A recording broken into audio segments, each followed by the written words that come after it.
Hey guys, welcome back and welcome to 2025. And in this video, let's continue talking about more interesting language and culture stories. Today's topic is about the origin of the Japanese 50 songs system, also known as Gojūon.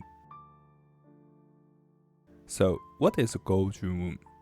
Literally, it seems 50 songs, and this is a traditional system ordering kana characters by their component phonics, roughly analogous to alphabetical order. In fact, this is a very important chart for native Japanese speakers when learning in primary school in their childhood. At the same time, this is also important for the foreigner Japanese learner when learning the Japanese kana, which is like someone learns the English alphabet if he wants to study English. Then, notice how the kana characters are arranged in this 50 songs system order. Now, let's see the traditional Japanese 50 songs system chart. By the way, when we read this chart, we must read it from up to down and from right to left, which is the traditional reading and the writing direction in the sinosphere. So in this order, the first column is the farthest right, and this is the wolf column.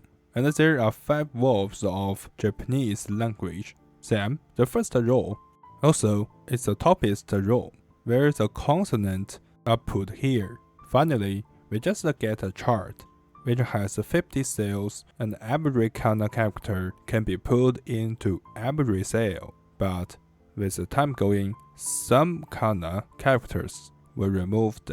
So today's 50 songs system chart should be a little bit different from the old school chart, but the difference was not very big. So how this 50 songs system was created in ancient time? Now, let's focus on the origin.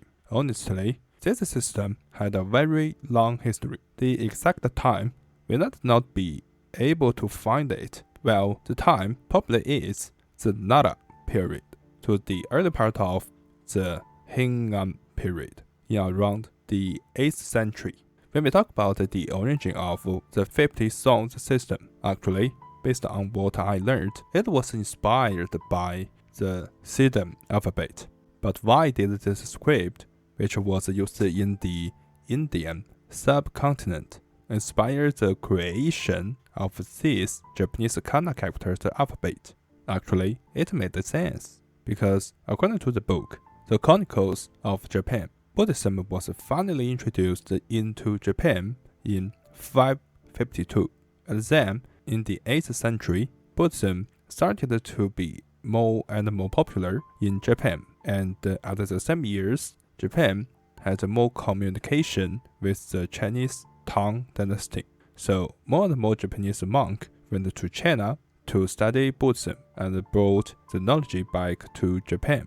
Meanwhile, we know that most Buddhist scriptures were written in the Siddham script. So with more and more Buddhist books, knowledge, thinking were introduced in Japan, the Siddham script also came together into Japan. The Siddham script was introduced into Japan, and more scholars, monks, could understand this script. At the same time, the kana character system was almost mature. So, according to the clues, we probably could reasonably infer that at that moment, some people started to think if we could borrow the Siddham alphabet to arrange the sequencing of the kana characters. Finally, let's have a look at the comparison between the Siddham alphabet and the 50 songs system, because at that era, the kana characters also was a tool to mark the pronunciation of Siddham script.